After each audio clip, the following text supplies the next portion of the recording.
I know each of you that are here, but the presentation that I'm going to be doing today is in my capacity as the chief election official for the town, appointed by council as the returning officer.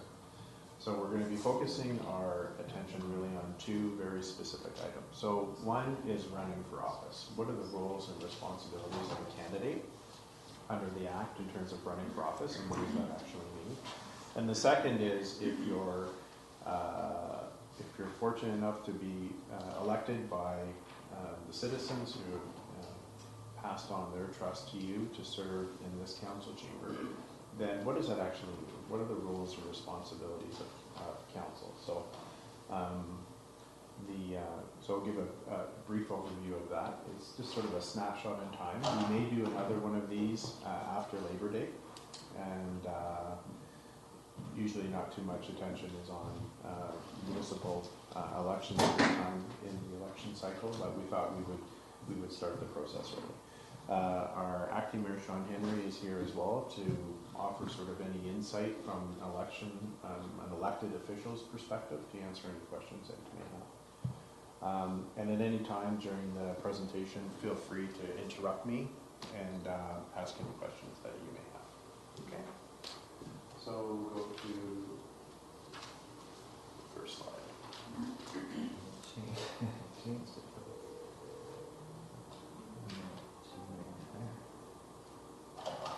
We'll go through that, Bernie. I know one question I was going to bring before I forget. Do you know when the nominations open? Yes, that's all. Okay.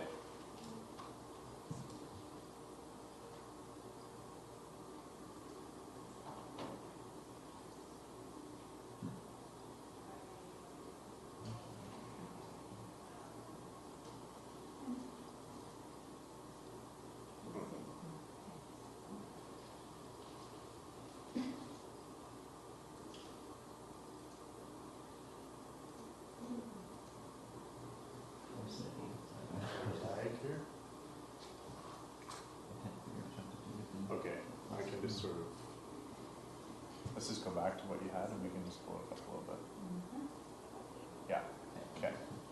So the election is on, by law, by provincial law, is set for October the 26th. That's the date of the election. What was changed in 2012 was that municipal elections are now held every 4 years. So the term used to be for a 3-year term, and now they've expanded that. Now it's a 4-year term. Always something to consider when you're running for election because it is a 4-year commitment. We know that at the SUMA level, the Saskatchewan Urban Municipalities level, there has been some concern expressed by certain members of council, sitting members of council, that 4-year term is a big commitment, and maybe thinking to reverting it back to 3 years, or maybe even following what the rural municipalities do. They have elections every 2 years and they stagger it. And what that ends up doing is that you would have a staggered council, meaning that if by chance none of our members of council were running for re-election, there is the possibility that we could have a whole new council, and then there's no transition, and that is problematic for, not necessarily problematic, but it causes some challenges because there's no institutional knowledge on public policy. So that's something that's being discussed, but right now the current legislation says that it's every 4 years and you serve for a 4-year term. In Kindersley, our council consists of 1 mayor and 6 councillors. They're separate ballots, so you vote for the mayor and you vote for up to 6 councillors. You don't have to vote for 6, you can vote up to six councils. The legislation is set out in the Local Saskatchewan Election Act, so 2016, was just recently elected. That is basically the act that I must follow. I must take an oath of office in serving as the returning officer, and it is the legislation that governs me as the returning officer. And it's also the legislation that governs the public who are going to be casting their ballots, and it's a legislation that also governs the candidates as well. There's some fairly new pieces of legislation that are applicable as well. One is the Municipal Conflict of Interest Act 2015, so that was newly adopted in the province of Saskatchewan. And it basically speaks to, it takes probably the conflict of interest rules and regulations in Saskatchewan being probably one of the weakest in the Confederation to being one of the strongest in the Confederation. So we have some pretty strong new conflict of interest rules and regulations. What that basically outlines is when and how a councillor serving on behalf of the public, what they should be declaring conflict of interest on to ensure that there's no personal gain or personal financial gain in any of the decisions that they are making as an elected member of council. As part of some of those changes, we've updated our council's procedure bylaw. Do we have a copy of, do we make copies of that? We'll provide copies of that to you as well. So that's basically how council conducts themselves, the rules and regulations that govern council, and that's in something called the procedures bylaw. Something else that is new is that criminal record checks are part of the nomination form. So when you submit your nomination form, included with that must be a criminal record check that comes from the RCMP. There's also a public disclosure statement that members of council must file, and this speaks to holdings, land holdings that they have. It's a public disclosure statement that is accessible to the public as well. So if there's any type of assets that you own that you may not want the public to know about, then that's something to consider as part of this. Process. There's also a revised oath of office. It's basically beefing it up a little bit, and that's the oath of office that every municipal elected official must take. Anyway, thanks for joining us. Must take when assuming the office, either the office of the mayor or the office of council. It's the same oath, it's just one is for a different office, either office of the mayor or office of council. So what's my responsibility as the returning officer, again appointed by council, to be responsible for the overall process of the election. My job is to ensure that the candidates properly fill out their nomination forms, that they are properly nominated. My job is to ensure that calling for and accepting the nominations, arranging for the necessary workers to work on the election day, identifying the polling locations, ordering the ballots, monitoring the integrity of the process of the election as well. And then at the end, once all of the ballots are counted, doing the official declaration of the successful candidates. So if you want to be a candidate, what are some of the most basic, other than reasons why one would run? In order to be able to put your name on the ballot, you must be at least 18 years of age on election day. You have to be a Canadian citizen. You have to have resided in the town of Kindersley for at least 3 consecutive months before the nomination paper has been submitted. And you have to have resided in Saskatchewan for at least 6 consecutive months before your nomination paper has been submitted. Included with your nomination form, in addition to the criminal record check, you must also have at least 5 voters of the municipality, not including yourself, to be on that nomination form. So that's pretty self-explanatory in the form. So nomination day. So there's nomination day is basically the last day which the municipality can receive nominations. And at least 10 days prior to form a nomination, we publish and post the notice of call for nominations, meaning that the nomination period is at least 10 days in length. We'll be bringing to council a recommendation on what that nomination period should be. So the nomination day, as set by the Act, is Wednesday, September the 21st. Meaning that from 9 a.m. to 4 p.m. we can receive nominations for candidates for either one of the 2 offices, the office of mayor or the office of council. That is the last day. They call that nomination day. Again, the period is at least 10 days preceding that. So we will do a public notice saying that nomination is open, and then you can submit your nominations at any time during that period up till 4 p.m. on the 21st. So here's sort of that timeline. Mr. Mayor, that's what you were asking about. What's sort of the timeline? So September 7th would be the call for nominations. Again, the nomination day, that last day is the 21st. We'll be having advance polls on the 13th of October, and that's 4 to 9. And what are basically advance polls? If you can't vote on election day, it gives you another opportunity to vote, and you can vote in the advance poll. We'll do that in the late afternoon, so people can vote after work if they want. Again, election day is the 26th at 9 a.m. here in this office. I'll do the official declaration of the results of the election, and then either, depending on the schedule and availability of the successful candidates, we'll either do the council swearing in ceremony, that's where the oath of office is taken. That'll be on the 28th or the 31st. That's when the busy time hits. We'll do council orientation. There'll be 3 days of council orientation, pretty intensive sessions with council in preparation for the first meeting of council, which is November the 14th. And council typically meets the second and fourth Monday of every month. Again, the new council, once sworn in, it's up to them to decide if they want to stay with that schedule or not. But the first meeting of council will be scheduled for the 14th. So, running for office. It's one of the biggest privileges probably in any democracy. It's a noble calling to be able to serve the public in an elected capacity. And here's some of the more common questions and things that, this is common basically whether you're running for federal, provincial, or municipal, but what are some of the reasons why you would want to consider that you enjoy being part of a team that makes decisions that affect all aspects of community life? When we say part of the team, it's part of the team of council. It doesn't mean that you always need to vote in unison.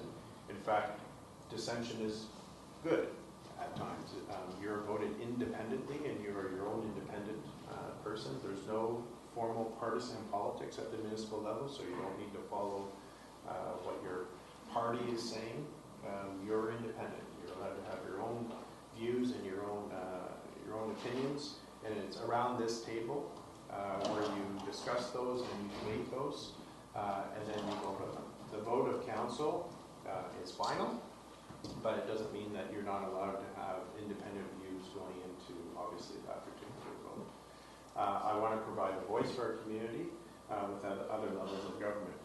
The two individuals here, current mayor and former mayor, will tell you that there's a lot of interactions and dialogues that go on with other levels of government all the time. We are the lowest. We're on the rung of the ladder. You have federal, provincial, and municipal, but we're always dealing with our provincial and our federal counterparts on a whole variety of issues, ranging anywhere from funding, sort of at the highest, it's sort of the biggest topic, to anything as simple as some of the, our local highways issue that we're dealing with. So that's one key component of it. I want to make a positive difference in the quality of life of our community. And I guess quality of life is what every community aspires for, and it's basically the individuals that are elected around this table that help work with the community to try and set that. I want to put forward new ideas for debate and possible implementation and change. Often, when individuals are running for office, they're thinking about change. What are some of the things that I would do differently than the people around this current table? And that's normal. That's part of sort of the every democratic process. Advocacy for certain positions and change for other ways of doing things. And I want to bring the perspectives of my peers to the decision-making table. And that is often, there's people who are your friends and your associates and your family, and you talk about things and you share different ideas and think, well, maybe someone should be bringing this. And one of the ways in which that can happen is being elected as a municipal member of council.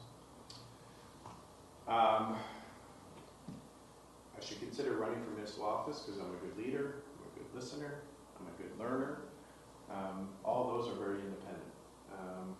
It's through this council that we often, our council leads, listening to the people and learning. There's a tremendous amount of learning that's involved, and that's part of the fun, I think, of serving on this office. I've never yet met a single politician at any level who went in with it with the same expectations than when they left.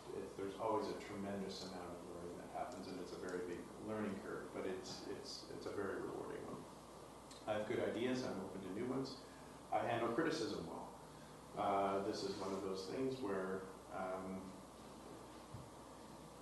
sometimes you really learn who your friends are when you've been elected to council. The people that you're representing are all the people, and people don't always agree, and it's tough to be making decisions, difficult decisions on behalf of people, and it would be really nice if everyone agreed with us all the time, but that never happens. And handling criticism is an important component of the job in order to be able to be successful and to keep it all in perspective. It can also impact your family as well. You know, if there's a tough decision that's being made, and there's certain members of the community who may not necessarily be happy with that. Sometimes that can impact on your family as well. And I'm a good decision maker. That's what it's all about. It's about making really important decisions that are impacting the community and helping the community move forward progressively. So how can I make some of these decisions? Well, I always say, you know, talk to your friends, talk to your family. Talking to former or current members of council just to find out, you know, what are the commitments and what are the responsibilities that are involved. What are the things that they learned? You know, what was really rewarding about it, and what were some of the biggest challenges to be prepared. Now is the time, as you're considering running for office, to start thinking about those things after you've been elected, where the public have made that commitment to you and entrusted their vote with you. Sometimes that can be a little too late. Familiar yourself with the local council and the procedures, you know, how our meetings run. We operate in a highly regulated environment. We are regulated provincially, we're regulated federally. The municipal level of government is the level of government that is the most regulated because, again, of where we are on the run. Make sure that you're ready to become the key leader in the community, and it doesn't always translate into being liked. It's a very, very rewarding career, but they're a rewarding endeavor, but sometimes you know, there's no real off time, whether it's walking in the grocery store or whether it's taking your kids somewhere or your grandkids somewhere. There's no real downtime. You're always a member of council. But it's up to you to determine how accessible you want to be. You're independent. It's up to you to determine what type of councillor you want to be. So, 3 real questions. Getting used to the paparazzi, is that what you're thinking? I don't know who that was. From the radio station. Oh, okay. 3 questions to ask yourself. So why am I running for office? You know, it's personal. But really having that heart-to-heart to yourself, you know, why am I running? Is it because others want me to run? Is it because I want to run? What's that driving, burning desire? Do I have, really it's the unwavering support of my close family and my close friends who are there to support me through this. When the times are good, it's awesome. There's nothing better. But when the times aren't so good, and those creep up from now and again, you really need your family and you need your friends to be able to support you in that. And of course, administration is always here to support the will of council. If I win, what do I want to accomplish and what do I want to be known for? And this was something that a former professor of mine had raised, so I've stolen that from him. He said, we forget more politicians than the ones that we remember. Think of all the politicians that we've ever elected, and if I'm going to be taking my time away from my other friends and family and other commitments I have to do this public service, how do I want to be remembered? Do I want to be one of those ones who was a forgetful or was easy to forget as an elected member, or do I want to be known for and be remembered for something? So, becoming a member of council. So, above all, these are really basically the three key things that council does. Other than directing administration, our job is to fill the will of council. The three main key things. You are lawmakers. You become elected member of council, you make laws. You pass budgets. And we go through a pretty extensive process, community engaged process, and with administration in determining the annual budget. So you pass budgets. And probably the most difficult one is you develop and you adopt public policy. You're public policy makers. And that's probably the most encompassing one.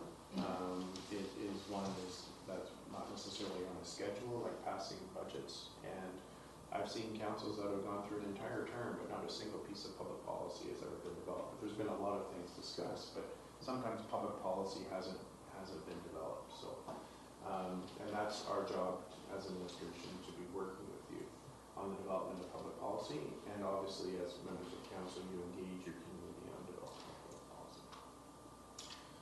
So this comes from the province's information, but the roles and responsibilities are to provide good government, make decisions that will maintain and improve the quality of life for all citizens, make decisions as a team, and when we say make decisions as a team, again, that's not about dissent, it's about you vote as a collective.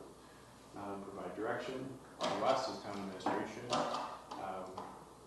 My job is to run the municipality from an operational perspective, but I need to have direction from council in order to be able to do that, to fulfill the wishes of council. Very different, very, very different legally and administrative roles. Ensure that the municipality's finances and human resources are managed effectively and efficiently and to foster economic, social, and environmental well-being. So the chief magistrate, the person who is the head of the council, is the mayor.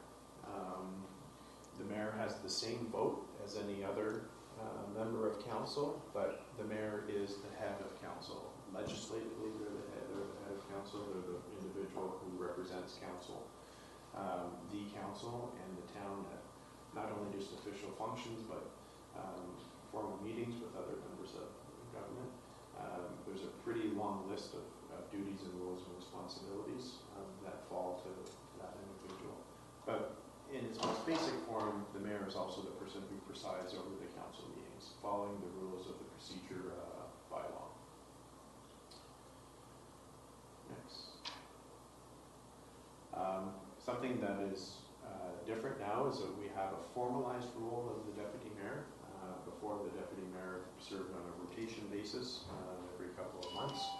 And there weren't really any prescribed duties and functions for the deputy mayor. They basically assisted from time to time if there was an event or something that the mayor could go to, and to help the mayor with the proceedings. But now we have a more formalized role in our procedures bylaw for the deputy mayor.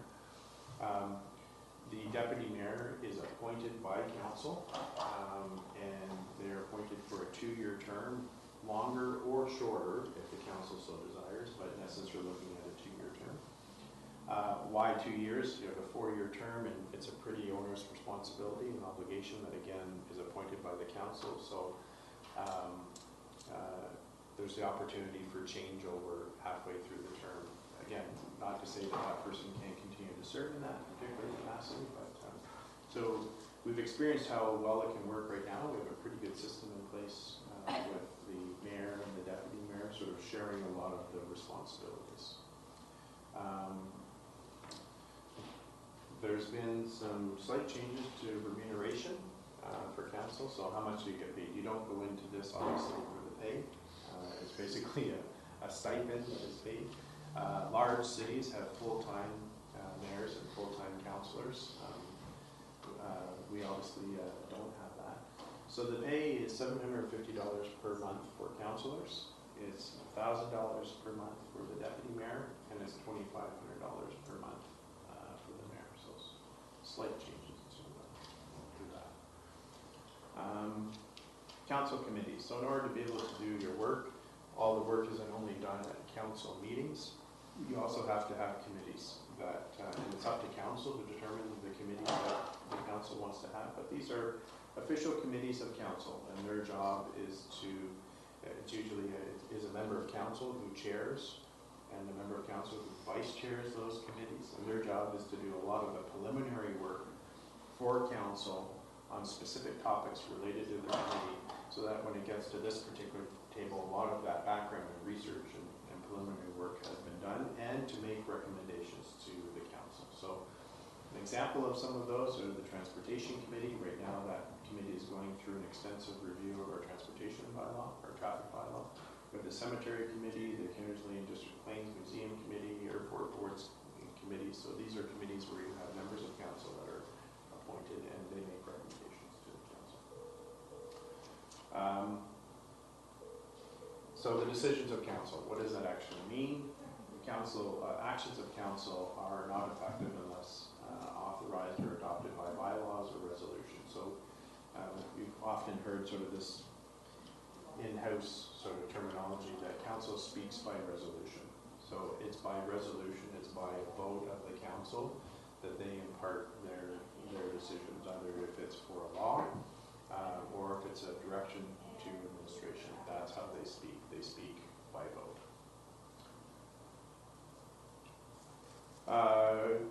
Governance model. So predating my arrival, many governments right now, municipal governments are now struggling with this right now, which is what is the governance structure that we have. All municipal governments operate on the same basic structure where you have council, who are the decision makers, and you have administration, who are the implementers. Every municipal government works that way. How that actually works would be described in whatever model they have. So in Kindersley, through a pretty extensive process, and former Mayor Foster could probably address that if there's any questions about that, but they established a Carver governance system, which is again a governance model originally established for boards of directors, and that has since been adopted and changed to more suit Kindersley's needs. So we don't refer to it as the Carver governance model anymore. We've taken some of the onerous components of that out, still kept the basic concept of it as a governance model. And how we govern ourselves is in a formal policy manual called the Council Policy Manual, and that is available online for anyone to see. But it basically speaks to the roles and responsibilities of council and the very distinct and different roles and responsibilities of the administration, which fall to the CAO to be implemented. Okay, so in terms of the electorate, who is actually allowed to vote? You have to be 18, you have to be a Canadian citizen, pretty similar to being a candidate. You have to reside in Saskatchewan for at least 6 months.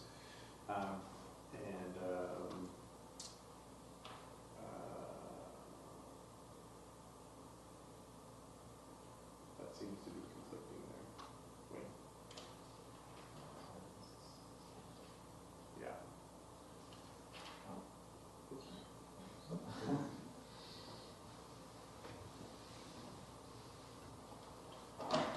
So, resident, if you are a landowner outside of Saskatchewan, you're allowed to vote now under the rules in Saskatchewan. Be an owner of accessible land, that's the terminology, owner of accessible land within the town of Kindersley for at least 3 months immediately prior to election day.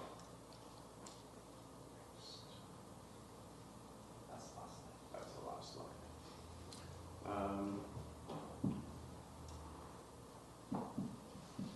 So I think what we'll do now, I know that you need to leave membership pretty soon, so we'll talk just very quickly about this building. So this is where council meetings are held. However, council meetings can be held anywhere. It's up to council to determine where they want to have the meetings, but this is sort of a formal meeting place.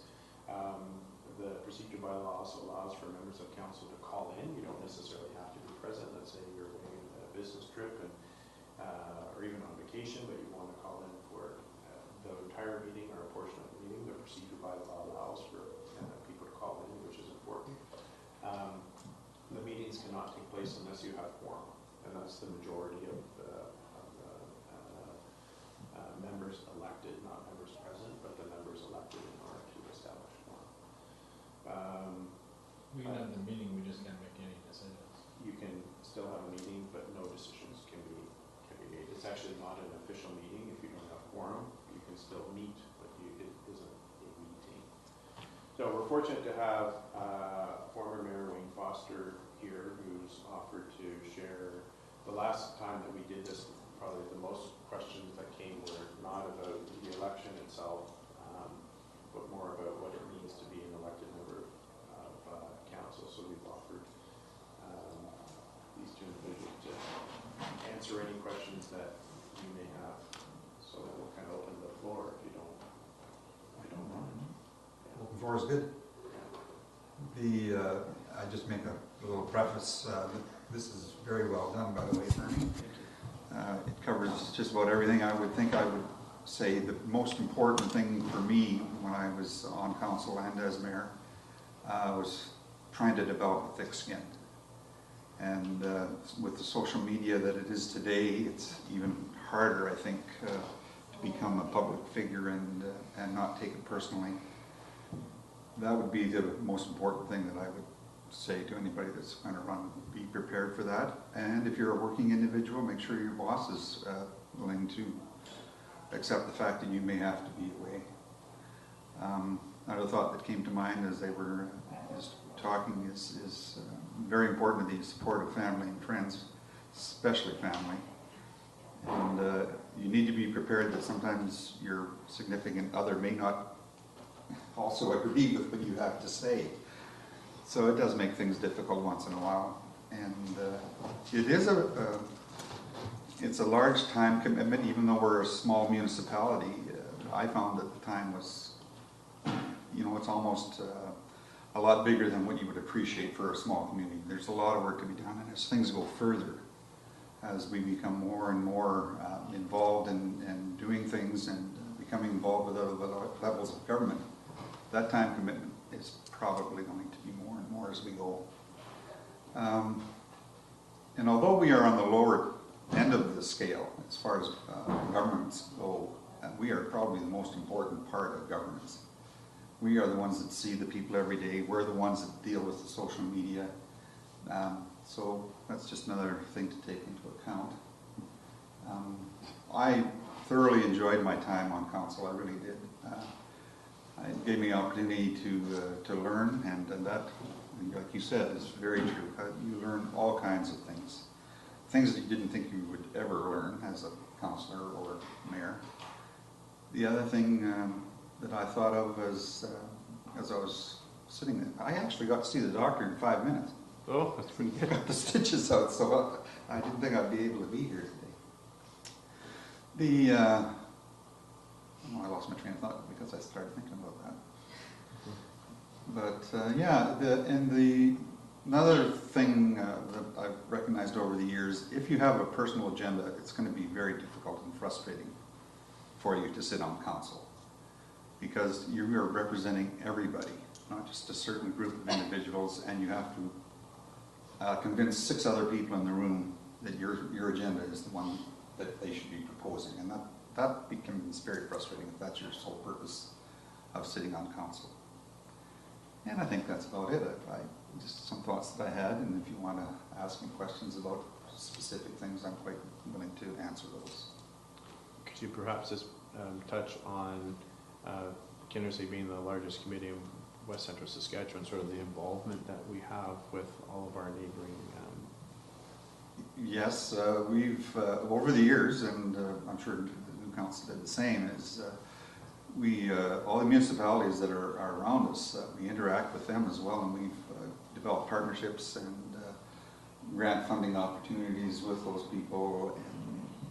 And we are probably the biggest town now in Saskatchewan. Yeah. So we do, when we sit at the table with the towns and that, we are the biggest player. And just to put in a bit of a push for city. I think it's an awesome idea if we can get there. It's just sitting, we will be small fish in a big pond, but at least we'll be talking to the people that are that much further ahead of us, and they have all kinds of ideas, and they are quite willing to share information and opportunities with us. And again, getting back to having the municipalities around us become involved with us, it allows us to access to bigger grants, just makes them want to come to our community more, and what works good for them is also good for Kindersley, and that was a thought process that we had for a number of years. Is that kind of what you were thinking, or? Yeah. Yeah? Just relating to that city status, where do you think we stand on that, A, and then B, do you see that affecting council or mayor, or, you know, as far as changing things a little bit? Would you like to answer Sure. that first? So we sent the application in right on May 9th, just before the deadline, and the timing of it was that if we ended up going to and getting accepted as city status a year or two ago, we would have had to have an election. So we tried to time it knowing that this was coming up. So that's kind of the reason for the timing of it. We should hear something by the end of July. Everything that we've heard, I think, from up the line is that we're probably going to be accepted as a city. Or that's the feeling I have, I guess. I don't see much wrong with our application. There was a couple minor tweaks they had asked us to add to it for their reference, but for the most part, it was a very well done application. Will it affect the council chambers? It doesn't really affect our sitting in here as far as chambers and how many councilors and whatnot we have, or how many mayors we have. I suspect the little bit of time I've had as acting mayor, it's a different ballgame, and previous Mayor Foster, when he speaks about it, is we're going from small problems at the town and villages table to we're looking at big picture. We're talking about more provincial. What's the strategy to get the provincial government to get on board, and definitely you have to be more knowledgeable in what you're going through in that process. I had the opportunity to sit in with the City Mayor's Caucus as an observer on May 23rd, or 24th, somewhere in there up in Meadow Lake, and it's just a whole different meeting. The networking, the information we can gather from them, larger communities when they talk about, do you pick on the pool, do you refurbish the pool, do you build, they've had those problems, whereas a smaller community might not have ever had a pool, so they'll never get into that discussion. You talk about water treatment plants, you talk about lagoons, you talk about landfills, some of the issues that we're dealing with today, fire halls, those sorts of things, where some of them smaller communities just don't have them issues to discuss. We did learn as well that, so there is one big distinction, Rod, and that is towns, villages, resort villages, hamlets, they fall under the Municipalities Act from a legislation perspective. Cities fall under the Cities Act. In principle, they both do the same thing, but cities are afforded more tools to be able to govern than under the Municipalities Act. So those additional tools better prepare you for some of the other challenges. I think one thing that we did learn at that City Mayor's Caucus in Meadow Lake, where the CAOs participate with the group, and then they also have their own separate breakouts, is a lot of the challenges that we are facing are the exact same challenges that the cities are facing.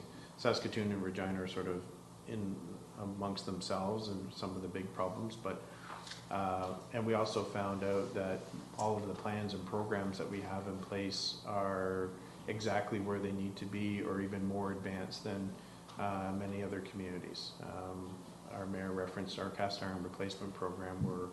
We're upwards of close to 40% having replaced our cast iron, which is a necessity. All of our major replacements have already taken place. We're into sort of the middle tier right now. A place like Moose Jaw is just starting their cast iron replacement program. So it gives us really that ability for information sharing and knowledge sharing, whereas as the largest town, we are officially now the largest town in Saskatchewan. Everyone else is relying, or they're often relying on us for information, and now we can actually use others to help us be better.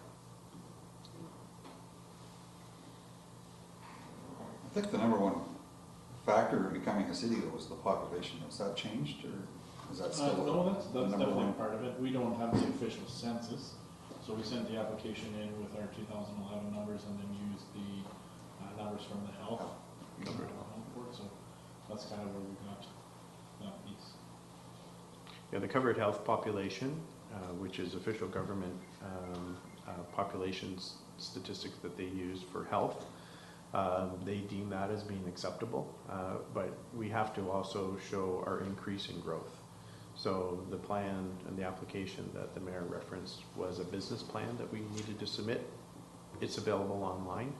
They have contacted me just for some clarifying and some information and requesting a little bit more information, but they do a full due diligence exercise, wanting to make sure, as we would want them to do, to make sure that we're properly prepared to become a city and to fall under the Cities Act. So that's the due diligence that their team at the provincial level is doing.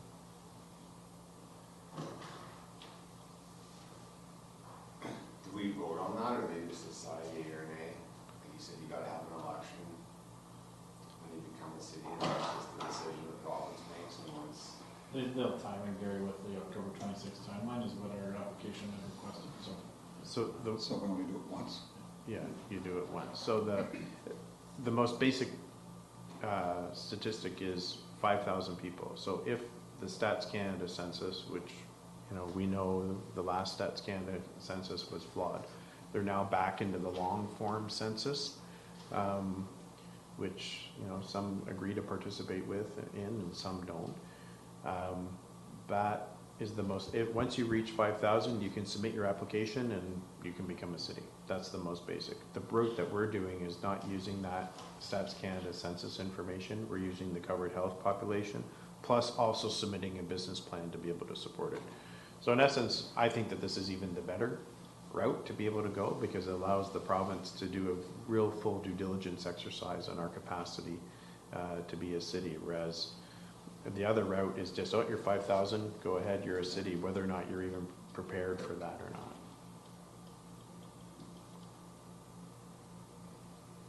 So the election is, as the mayor was alluding, and maybe this better answers your question, Gary, is once you submit your application for city status and once it's granted, you must conduct elections right away for the new city council.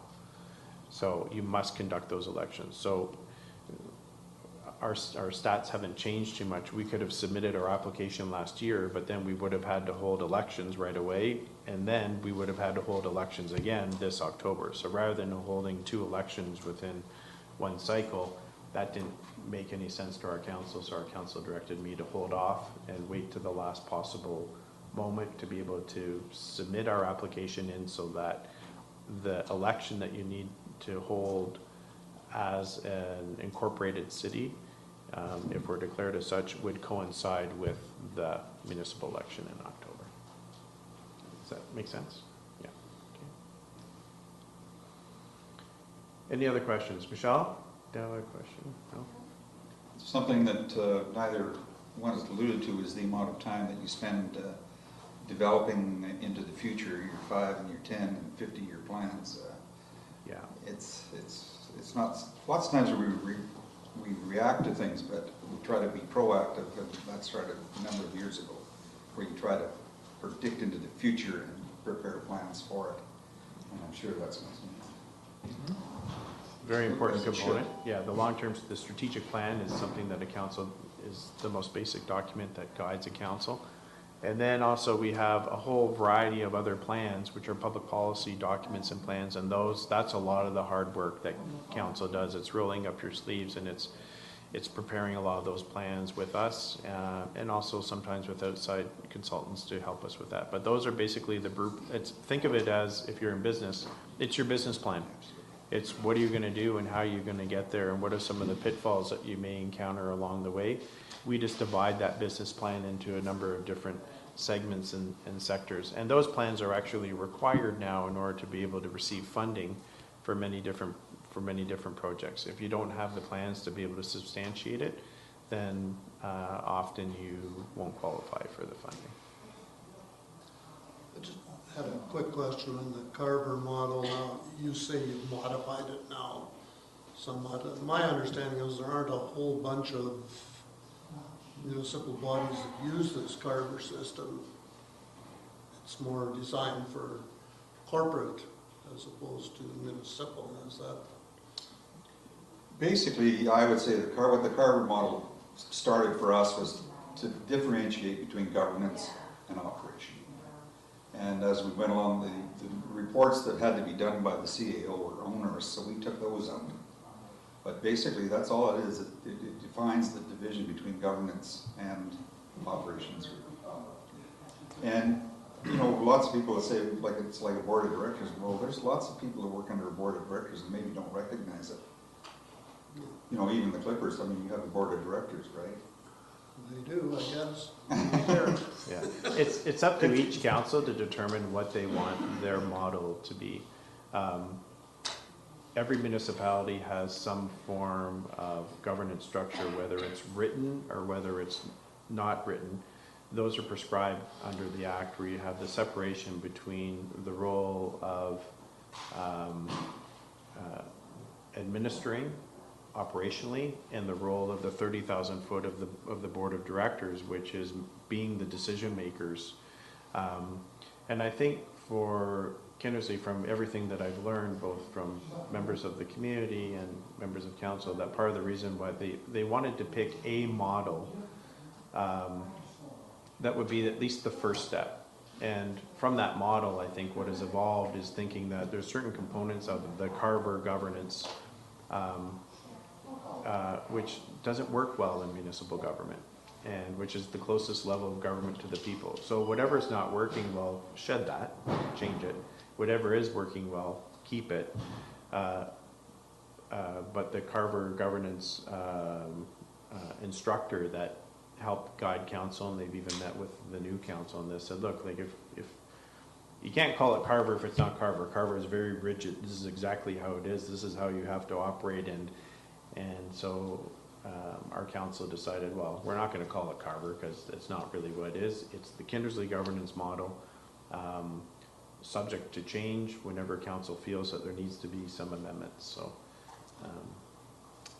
and it's basically that helps guide us, and things that are contained within, it's always the checks and balances. You know, it's not whether that's right or whether it's wrong. It's, this is how we can check back and forth between the direction that council is giving, the responsibility of administration to be following that, and if there's any changes in terms of the interpretation, then how do we go about doing that to make sure that we're properly suiting the public? So maybe Mr. Mayor, you want to comment on that? Well, I just think of a really good example, Rod, of the Carver model, and it's, I think if you don't have something in place, you could really inundate yourself with a lot of information and time to put in as a council member. And one thing I can think of in particular is we have a bylaw in place for fire alarms. And so if your fire alarm goes off and the fire department gets called, it's $500. We probably had, when we brought that in, I would say at least one a month for the first year, at least. And everyone's got an excuse. No one wants to pay the $500. At the end of the day, we can leave those decisions to the CAO, or we can bring every single one of them to council and decline it. Because council was pretty clear, we brought it in for a reason. Fire department was losing volunteers because they were getting called out to these false alarms. Employers were getting upset with them. That's part of it, I guess, but if we can leave those decisions to administration to handle and go through those, there's the one-offs that came to council here and there, but there was numerous requests to waive those fees. So, you'd be inundated with stuff like that, and little stuff all the time. No, I agree. Yeah. So, if I may, it adds credence to the thing that you want to separate the two things from operating and policy making or governance, and it prevents you from micromanaging because you set policy that they have to follow. Otherwise, and that's one of the reasons we look for that separation, is that you were continually micromanaging. And your meetings would last till 1, 2 o'clock in the morning. Now, with this setup, you get more work done in less time. Bernie alluded to the orientation, after being elected, I think November 1st, 2nd, and 3rd, or something like that. George Cuff is a fellow coming in, and he's very good at drawing that line as far as the governance piece.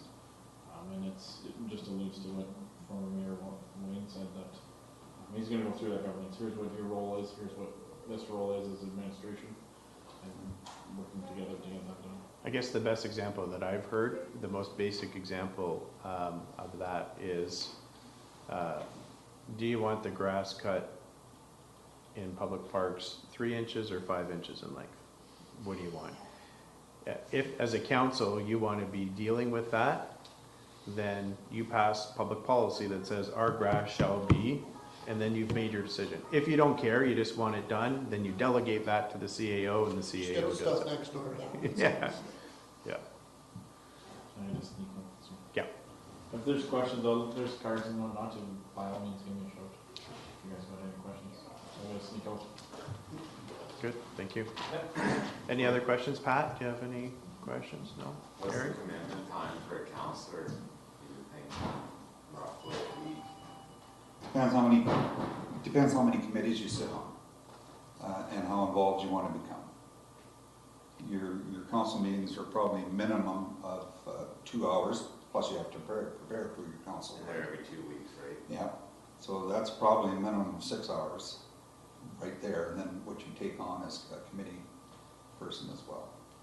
So if you belong to 3 committees that meet every month, there's another meetings that you have to prepare for and spend the time at. It's really individual, Gary, to be It's- honest with you. I've seen members of council who they show up at the council meetings and that's pretty much it. But then there's others who are fully engaged. You'll probably receive no less than a dozen emails a week just from administration alone on direction on issues. That does not include emails that you may receive from members of the public about certain issues. The preparation of the council documents and all the reports and everything else, there's a lot of reading, a lot of reading. Again, the council meetings usually are no less than 2 hours, usually in and around the 4 hours. That's what the meetings are, divided into in-camera sessions where you're dealing with items of confidentiality in nature that pertain to land, legal, administration, personnel. Those are items that are dealt with in camera, and then you have all your public items that you do, and then of course the committee. So it's really individual, you know, how much do you want to put into the job, and certainly the financial compensation does not in any way, shape, or form equate to the amount of time that you put into it. You're doing it for that, right? Yeah, that's That right. being said, if you're fully engaged or you're doing exactly what you want to do, it doesn't seem like work, right? It seems like you're accomplishing something. There's travel. I mean, there's lots of meetings that happen with other communities. There's formal committee meetings with Saskatchewan Urban Municipalities Association, Federation of Canadian Municipalities. There's all those. But council as a whole decides. You take a look at all the responsibilities. You determine, okay, what should the mayor be going to? What should the deputy mayor be going to? What can we delegate to various staff? We pretty much as administration, for a lot of those things, we attend mostly everything. We don't leave you on your own. It's not, we're there to try and help you and support you to be the best possible member of council that you can. And I would ask this question with other sitting members of council or past members of council, just ask them what their individual time commitments were. I'm sure that from each person that you ask, you'll get a different answer.